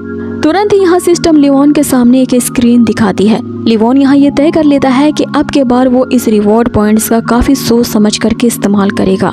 इसीलिए कुछ रिवॉर्ड पॉइंट्स का यूज वो अपनी शॉर्ट स्किल को बढ़ाने के लिए खरीदता है और बाकी के पॉइंट्स को वो और भी एडवांस लेवल के स्किल्स खरीदने में लगाता है। अब वहाँ पे सिर्फ धूल ही धूल बिखरी पड़ी थी। उस डिमन लॉर्ड को लग रहा होता है कि उसने लिवॉन का काम तमाम कर दिया है और इस हरी फायर में तो उसकी बॉडी जल भुन के राख हो चुकी होगी। अब आगे वो डिमन जो होता है यहाँ लिवॉन का ही मजाक उड़ाने लगता है कि गरजने वाले जो बादल होते हैं वो बरसते नहीं हैं। ये बंदा कितना भौंक रहा था, लेकिन इसे क्या पता था कि इतने भौंकने के बावजूद भी उसे इतनी आसान मौत मिलेगी। और इतना ज्यादा ये जो डींगे हाँक रहा था, मुझे लगा था कि इसमें होगी कोई मैजिकल पावर्स, लेकिन ये तो नील बटे सन्नाटा निकला। और अच्छा हुआ ये मर गया, मेरे लिए तो ये किसी ट्रैश से कम नहीं था। धरती का बोझ आखिर कम हुआ कि तभी यहाँ पे जो लिवॉन होता है इसने सारी रिवॉर्ड पॉइंट्स का यूज कर लिया होता है और पुनर्जीवित हो जाता है। उस धूल के छटते ही सभी को लिवॉन की बॉडी दिखाई देती है, लेकिन वही अर्धनग्न अवस्था में। लेकिन अपनी इस कंडीशन के बारे में भी लिवॉन जानता था, इसलिए उसने अपने साथ एक स्टोरेज स्पेस में एक ऐसी कॉस्ट्यूम रखी थी जो कि चाहे जितनी भी जल या फट जाए वो वापस से अपने आप को रिग्रो करते हुए रिपेयर हो जाएगी। यहाँ पे लिवॉन ने तुरंत ही उस कॉस्ट्यूम का यूज कर लिया होता है और अपने आप को वो ढक लेता है। अब उस डिमन लॉर्ड की तो यहाँ लिवॉन को देखते ही बोलती बंद हो जाती है। लिवॉन से कहने लगता है कि आखिर तूने किस ट्रिक का यूज किया है, तुम तो अभी मर गए थे तो वापस से कैसे जिंदा हो गए। जिस पे लिवॉन उसे कहता है कि फाइट करना है तो फाइट करो, लेकिन यहाँ ना बड़बड़ करते हुए अपनी बकवास बंद करो। जिस पे वो डेमन लॉर्ड ये कहते हैं कि तुझे मुझे फिर से मारना आता है, आगे मैं तुम्हारी सोल को ही डिस्ट्रॉय कर दूंगा, फिर देखते हैं कि तू वापस से कैसे जिंदा होता है। इतना कहते ही वो अपने खतरनाक से मास्क को और भी ज्यादा पावरफुल बना लेता है, जिसके कारण उसका जो आकार होता है वो और भी ज्यादा बढ़ जाता है। वो जो ईवल मास्क होती है अपने आसपास की ईवल शक्तियों को एब्जॉर्ब करके वो यहाँ पे साइज में दुगना हो जाता है। और जैसे ही वो लिवॉन पे अटैक करने के लिए आग उगलने ही वाला होता है कि लिवॉन ने अपने उसी गोल्डन शॉट का यहाँ पे यूज किया होता है, जिससे निकलने वाली ऑरा इतनी ज्यादा चमकीली होती है कि उस डिमन लॉर्ड की आंखें चौंधिया जाती हैं और वो सोचता ही रह जाता है कि आखिर ये चीज क्या है। अब उस गोल्डन शॉट ने ऐसी टेक्निक जनरेट कर ली होती है जो कि यहाँ पे जीनी सेक्ट के फाउंडर ने ही क्रिएट की थी। इस टेक्निक की प्रैक्टिस जो है वो सिर्फ इस सेक्ट के फाउंडर ही किया करते थे, क्योंकि 1000 साल पहले ये टेक्निक गायब हो चुकी थी। इस टेक्निक का नाम ग्रेट सन गोल्डन टेक्निक होता है, जिसके बारे में ग्रेट एल्डर बताते हैं कि उन्होंने एंशिएंट बुक में सिर्फ इसके बारे में कभी पढ़ा था, लेकिन ये ऐसी होती है ये आज ही देख रहे हैं। अब आगे यहाँ पे लिवॉन ने उसी टेक्निक का इस्तेमाल किया होता है और एक जोरदार अटैक वो उस मार्क्स के ऊपर करता है। जिससे एक बहुत बड़ा ब्लास्ट वहाँ पे होता है और यहाँ लिवॉन की फिर से जान चली जाती है। अब इतना बड़ा ब्लास्ट वहाँ जो हुआ था, इसके कारण यहाँ सारे सेक्ट वालों को यही लगता है कि अब की बार लिवॉन मारा जा चुका है। लेकिन जैसा कि हमें पता है, लिवॉन जैसे ही मरता है उसके पास तो अमर होने की क्षमता है। उसके पास एक ऐसा सिस्टम हाथ लग गया है जिसकी वजह से वो बार बार पुनर्जीवित हो जाता है, वो भी और भी ज्यादा पावरफुल बनके। फिर से वो आधा नंगा खड़ा होता है, लेकिन अब की बार उसने एक चुटकी में ही अपने कपड़े बदल लिए होते हैं। अब आगे वो उस डेमन लॉर्ड से कहते हैं कि अरे वो हेलो, कुछ खाया पिया कि नहीं? तुम्हें क्या लगा था कि मुझसे इतनी जल्दी तुम्हें छुटकारा मिल जाएगा? अब इसमें तो उस डेमन लॉर्ड की यहाँ पे बोलती ही सच में बंद हो जाती है। यही अगले एपिसोड की शुरुआत होती है, जहाँ पे लिवॉन ने एक बार फिर से मर के पुनर्जीवन हासिल कर लिया होता है और पुनर्जीवित होते ही उसकी जो सिस्टम होती है होस्ट को कॉन्ग्रेचुलेट करती है कि इस बार की उसकी मौत जो हुई है वो एक हीरोइक डेथ हुई है। और उसकी ये हीरोइक डेथ की परफॉर्मेंस के कारण होस्ट को यहाँ पे 22 रिवॉर्ड्स पॉइंट्स दिए जा रहे हैं। यहाँ पे लिवॉन हैरान रह जाता है क्योंकि पहले रिवॉर्ड पॉइंट के मुकाबले उसके रिवॉर्ड पॉइंट सब घट चुके थे। लिवॉन यहाँ सोचने लगता है कि आखिर इन रिवॉर्ड पॉइंट्स में कमी कैसे हो गई। सकता है कि अब की बार उसके दोबारा जीवित होने के कारण इसके ये जो डिसाइपल साथी हैं और एल्डर्स जो हैं वो उतने ज्यादा हैरान नहीं हुए हैं, इसीलिए उसे रिवॉर्ड पॉइंट कम मिला है। उधर दूसरी तरफ वो जो डेमन लॉर्ड होता है वो लिवॉन के बार बार जीवित हो जाने की वजह से आग बबूला हो रहा होता है। आखिर ये बंदा कौन से मेथड का यूज कर रहा है जो कि दोबारा से जिंदा हो गया। और इस बार लिवॉन को खत्म करने के लिए उसने फिर से अपनी पावर को जनरेट कर लिया होता है। उसकी यहाँ पे पूरी ताकत उसके मार्क्स में होती है, जिसे वो पूरी स्ट्रेंथ देते हुए यहाँ लिवॉन पे हमला करने के लिए एक्टिवेट कर लेता है। आगे वो जो डेमन लॉर्ड होता है अभी वो लिवॉन पे चीख चिल्ला रहा होता है, लेकिन लिवॉन तो बस यही सोच रहा होता है अगली बार वो जब मरेगा ना तो उसे कुछ एक्स्ट्रा करना होगा, तभी उसे रिवॉर्ड पॉइंट्स ज्यादा मिलेंगे। लेकिन कोई बात नहीं, वो इन्हीं 22 पॉइंट्स का ही यूज कर लेता है। अब आगे उसे एक स्क्रीन दिखाई जाती है जिसमें काफी सारे स्किल्स बताए गए थे। यहाँ जो लिवॉन होता है वो अपने गोल्डन शॉट की ही स्किल्स को इम्प्रूव करने लगता है। उसने इसे इम्प्रूव करने के लिए सारे के सारे 22 पॉइंट्स खर्च कर दिए थे। अब जल्दी जल्दी से वो जो क्लिक करते हुए पॉइंट्स को खर्च कर रहा होता है तो उसके बाकी के साथी यहाँ पे लिवॉन को देखते हैं कि ये हवा में आखिर किसे उंगली कर रहा है।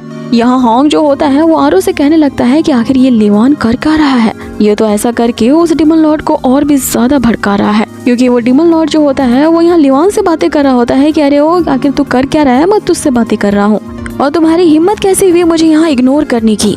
अब इधर लिवॉन ने सारे पॉइंट्स यूज कर लिए होते हैं और उस मार्क्स का सामना करने के लिए तैयार हो जाता है। वो डेमन लॉर्ड जब अपने डेंजरस मार्क्स से उस पे अटैक करता है तो लिवॉन के तलवार से निकलती हुई वो जो साउजाकू बर्ड की स्पिरिट होती है वो उस मार्क्स के अंदर चली जाती है और उस मार्क्स में तो क्रैक्स आना शुरू हो जाते हैं, लेकिन वो मार्क्स ज्यादा ही पावरफुल होती है। उसने तो यहाँ पे लिवॉन को जिंदा ही निकल लिया होता है, जिसके कारण यहाँ लिवॉन की फिर से डेथ हो जाती है और वो मार्क्स उसे नीचे उगल डालता है। अब ये देख के तो वो जो डेमन लॉर्ड होता है वो जोर जोर से हंसने लगता है कि तुम चाहे यहाँ पे किसी भी सब्स्टिट्यूट का इस्तेमाल कर लो, आखिर तुम मेरे हाथों से बच नहीं पाए, मर ही गए।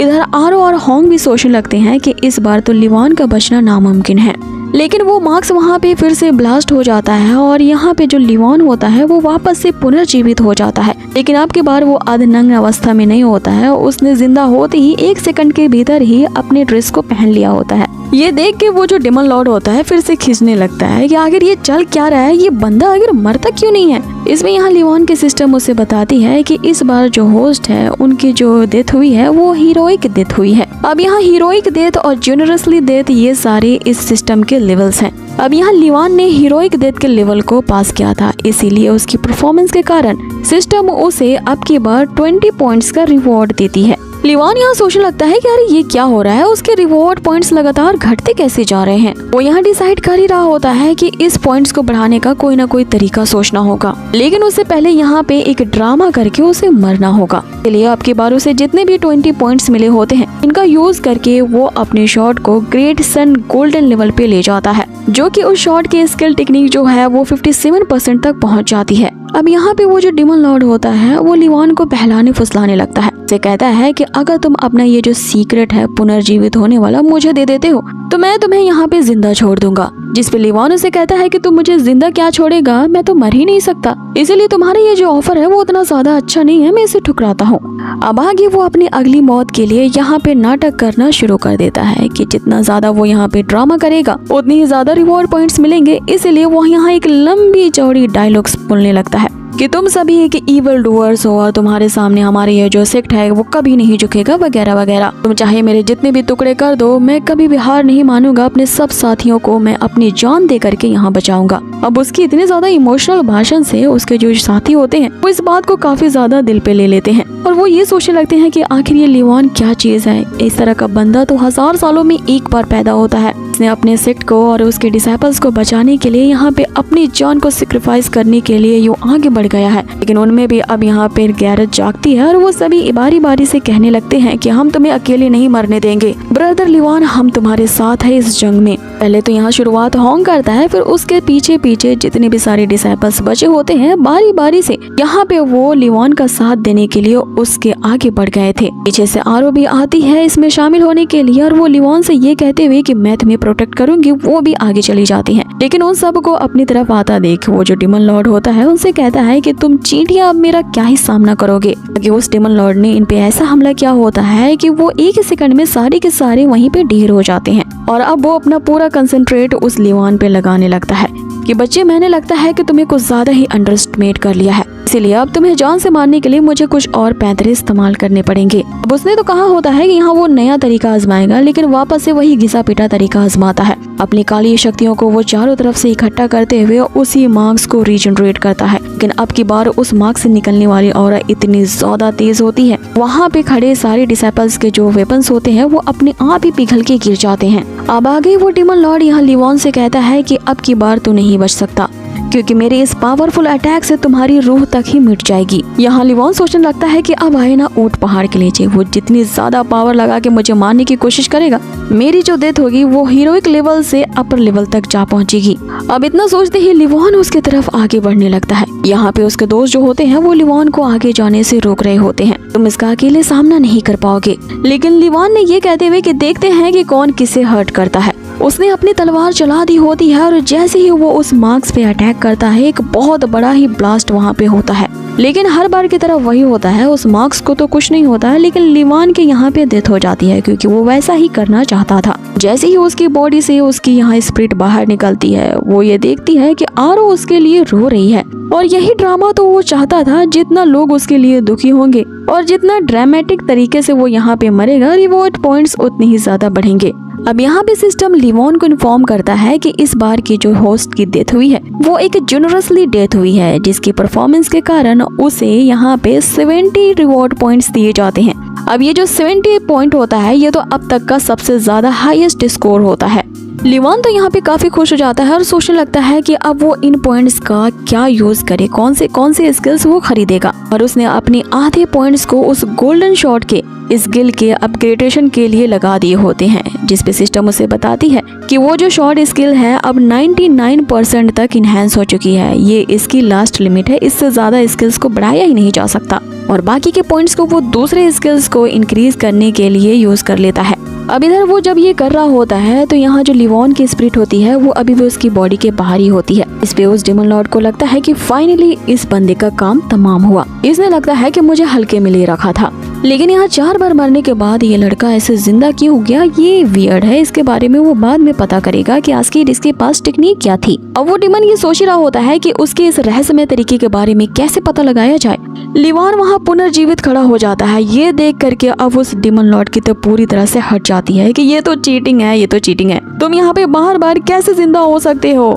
जिस पे लिवान उससे कहता है कि तुझे क्या लगता है कि तेरे कहते ही मैं मर जाऊंगा। अब आगे यहाँ लिवान ने अपनी ये जो शॉर्ट स्किल को 99% तक इनहेंस कर लिया था, जिसके कारण उसकी ये जो शॉट होती है वो काफी ज्यादा इम्प्रूव हो चुकी थी। और इस तरह की शॉर्ट स्किल को तो आज तक किसी ने भी नहीं देखा था। खुद वो डिमन जो होता है वो हैरान रह जाता है कि जरूर इसके शॉर्ट के स्किल्स के इम्प्रूव होने का रिलेशन इसके मरने से है, क्योंकि जब ये मरता है वापस से जिंदा हो जाता है। इसकी जो स्किल्स होती है वो इम्प्रूव हो जाती हैं। अब आगे वो डीमन लॉर्ड गुस्से से इतना ज्यादा यहाँ बौखला चुका होता है कि उसने अपनी पूरी बॉडी को ही उस मार्क्स में समाहित कर लिया होता है और अपनी पूरी पावर के साथ वो तेजी से लिवान पे अटैक करने के लिए आगे बढ़ता है। लेकिन लिवान ने भी अपनी इस शॉर्ट स्किल की पावर को एक्टिवेट कर लिया होता है और दौड़ते हुए वो उसके अटैक का सामना करने के लिए आगे बढ़ता है।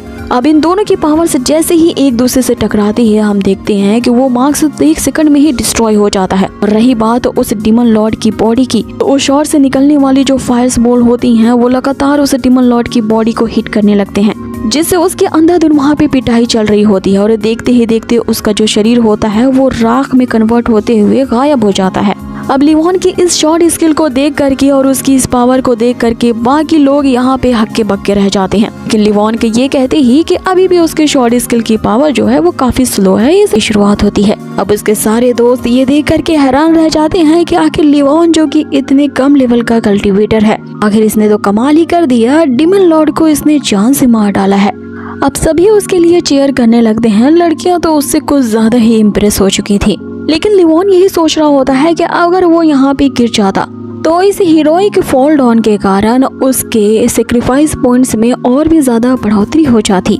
अब उसकी ये प्लानिंग कि ज्यादा से ज्यादा रिवॉर्ड पॉइंट्स कमाने के लिए आगे अब किस तरह से मरा जाए या किस तरह से और ड्रामा रचाया जाए, वो यही सोच रहा होता है कि सारे डिसाइपल्स वहाँ पे पहुँच जाते हैं और इस खुशी को मनाने के लिए वो लिवान को उठा लेते हैं और चेयर करने लगते हैं। यहाँ लिवान तो खुशी के मारे फूले नहीं समा रहा होता है, जहाँ ये डिसाइपल्स उसकी कदर नहीं किया करते थे और आज वो उसी के लिए चीयर कर रहे हैं। लिवान की इस जीत को देख करके तो एल्डर्स भी हैरान थे और यहाँ पे जो सेक्ट लीडर होते हैं उन्होंने एक अहम फैसला कर लिया होता है। वो उन बचे कुछ डेमन सेक्ट के बंदों से कहते हैं कि तुम्हारा जो डेमन लॉर्ड है वो मर चुका है और अगर अभी भी यहाँ पे फाइट कंटिन्यू करना चाहते हो तो फिर समझ लो कि तुम्हें बिना कोई रहम के ही यहाँ पे मार डाला जाएगा। अब मरने का सुन करके ये तो भय से घबरा जाते हैं, लेकिन यहाँ पे जाते जाते ये कह जाते हैं कि इस बात की वो सूचना अपने सबसे हायर लॉर्ड को जा करके देंगे। अब यहाँ पे सेक्ट लीडर ने लिवान के लिए क्या अहम फैसला किया होता है वो बाकी के एल्डर्स के साथ डिस्कस कर रहे होते हैं, जिस पे वो भी हामी भर देते हैं, क्योंकि उनका कहना था कि उस डीमन लॉर्ड को मारने के चक्कर में लिवान ने तो अपनी लाइफ स्पैन से पता नहीं कितनी लाइफ्स को सेक्रीफाइस कर दिया है। इसलिए सेक्ट लीडर ने ये जो डिसीजन लिया है इस पे सारे एल्डर्स यहाँ पे एग्री कर रहे होते हैं। अब ये डिसीजन क्या होता है वो थोड़ी देर में पता चलेगा। इधर दूसरी तरफ लिवान जो होता है वो अपने सारे दोस्तों और एल्डर्स को सही सलामत देख करके काफी खुश होता है, लेकिन उसकी ये खुशी 2 पल की रहती है क्योंकि वो अचानक से वहाँ बेहोश हो जाता है। आगे जब उसे अपने कमरे में होश आता है तो वो अपने आप को चेक करने के लिए कल्टीवेशन की प्रक्रिया शुरू करता है, जहाँ पे उसे अपनी बॉडी में हो रहे चेंजेस के बारे में पता लगता है कि ये जो अभी अभी वो बेहोश हुआ था किसी इंजरी के कारण नहीं, वो बिल्कुल ठीक है, बल्कि थकान के कारण वो बेहोश हो चुका था। आगे उसकी सिस्टम उसे स्क्रीन पे कुछ दिखाती है, जहाँ पे उसे पता चलता है कि उस हीरोइक सेक्रीफाइस के कारण उसे जो इतने सारे पॉइंट्स मिले थे इनमें से अभी भी 28 पॉइंट्स अभी उसके बाकी हैं और वो इन रिवॉर्ड पॉइंट्स को किस चीज में खर्च करेगा इसी के बारे में ही सोच रहा था, क्योंकि वो अगर अभी के अभी इन पॉइंट्स को खर्च नहीं करता है तो इतनी मेहनत से उसने ये जो पॉइंट्स कमाए हैं वो बस गायब भी हो जाएंगे। कि तभी अचानक से उसके दरवाजे पे कोई नॉक करता है। यहाँ पे लिवान से मिलने के लिए आरओ आई होती है सेक्ट लीडर का एक इन्फॉर्मेशन देने के लिए।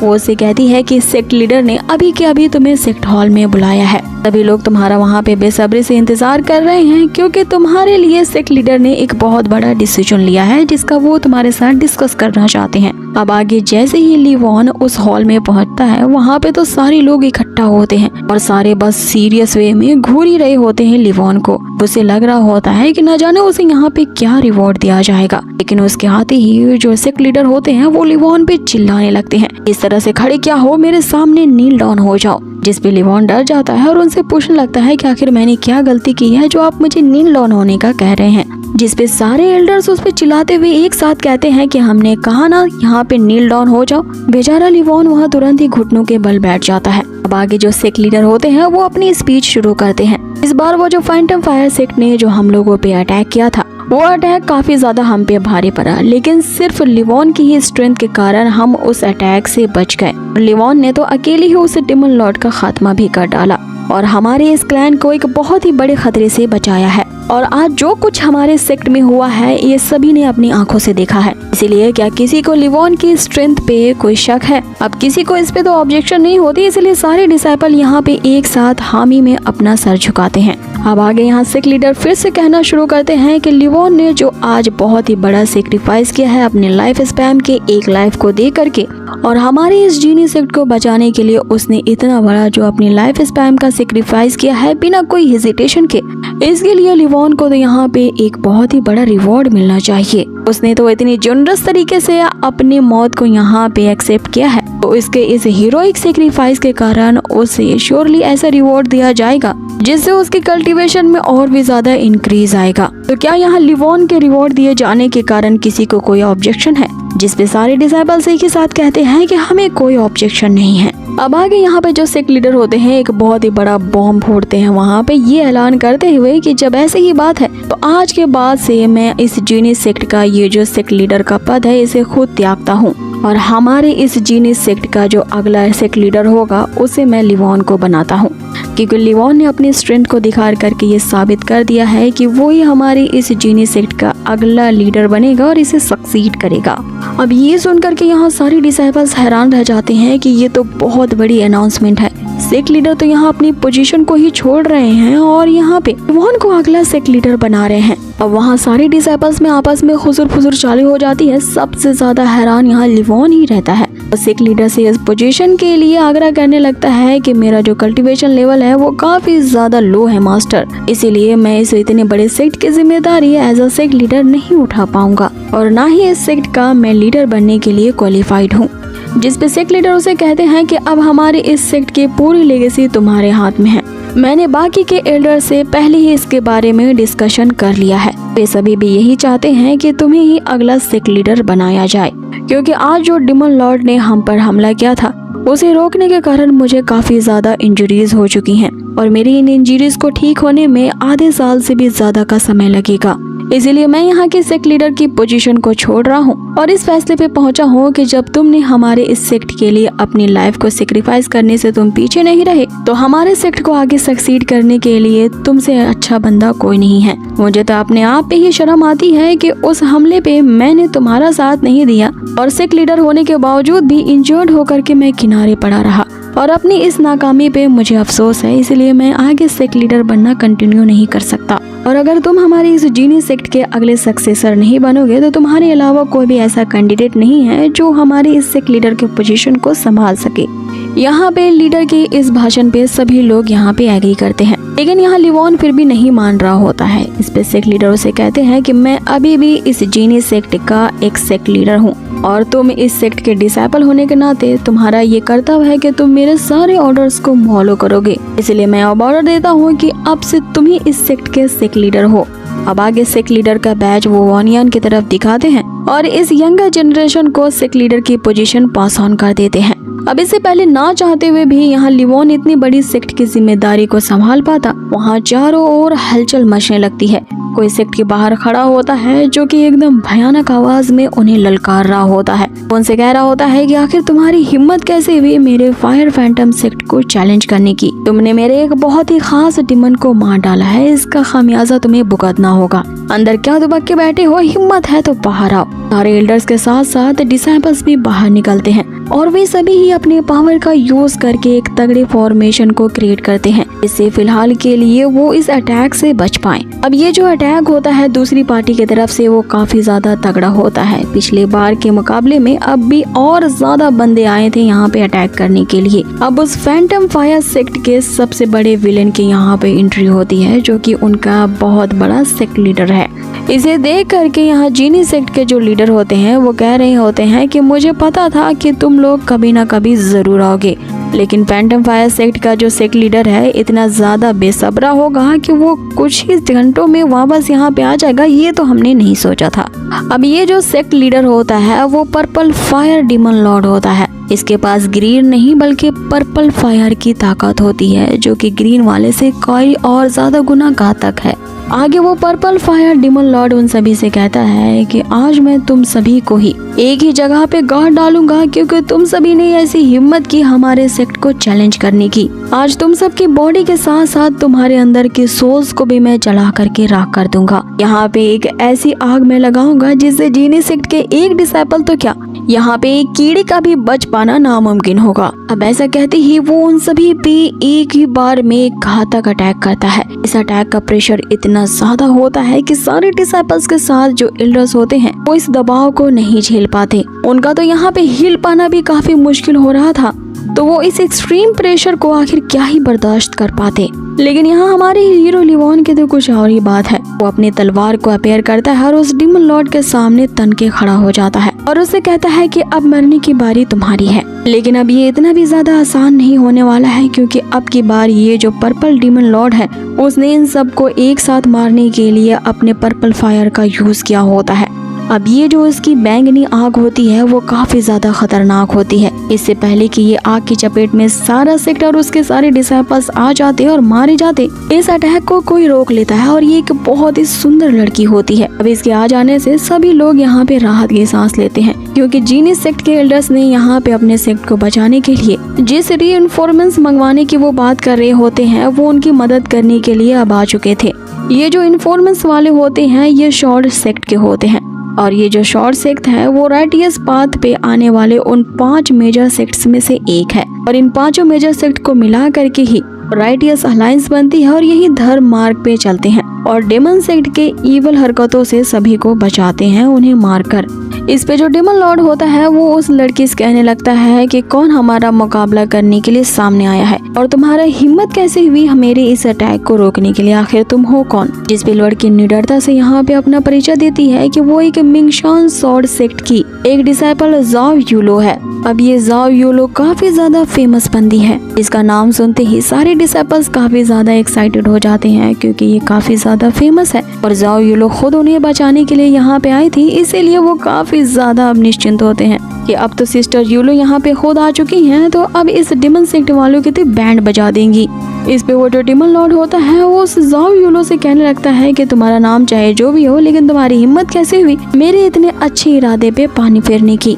अब वो बुढ़ा उसे मारने के लिए अपने उस बड़े से मुखौटे से एक बहुत ही बड़ा ग्रीन फायर बॉल निकालता है, क्योंकि जैसे ही यूलो पे अटैक करने के लिए आगे बढ़ता है यूलो ने उसे एक झटके में ही फिनिश कर दिया था। वो अपने सेक्ट के सबसे पावरफुल टेक्निक का यूज करती है और ये टेक्निक थंडर मेथड होती है, जिसके एक अटैक से ही वो जो बड़ा सा मार्क्स होता है उसमें कई सारी दरारें पड़ जाती हैं और वो मार्क्स जो होता है वो अनगिनत हिस्सों में वहाँ पे टूट कर बिखर जाता है। अब यहाँ पे जो लिवॉन होता है उस यूलो के इस शानदार अटैक को देख करके कि किस तरह इसने एक ही अटैक में ही उस मखौटे का काम तमाम कर दिया है, वो तो दंग रह जाता है और सोचने लगता है कि इन राइटियस अलाउंस की जो ताकत है इसका मुकाबला तो किसी भी से नहीं किया जा सकता। लेकिन इससे पहले मिलते हैं बहुत ही जल्द इसके नेक्स्ट अमेजिंग एपिसोड पे। लेकिन जाने से पहले हाँ, अगर आपको ये वीडियो जरा से भी अच्छी लगी हो तो प्लीज इसे लाइक जरूर कर दे, क्योंकि गाइस वीडियो बनाने में बहुत ही बढ़ जाती है, लेकिन आप लोगों के लाइक्स आते ही नहीं है तो मेरा मन काफी ज्यादा उदास हो जाता है। प्लीज मुझे मोटिवेट करने के लिए लाइक कर दिया करो और ज्यादा से ज्यादा कमेंट करो।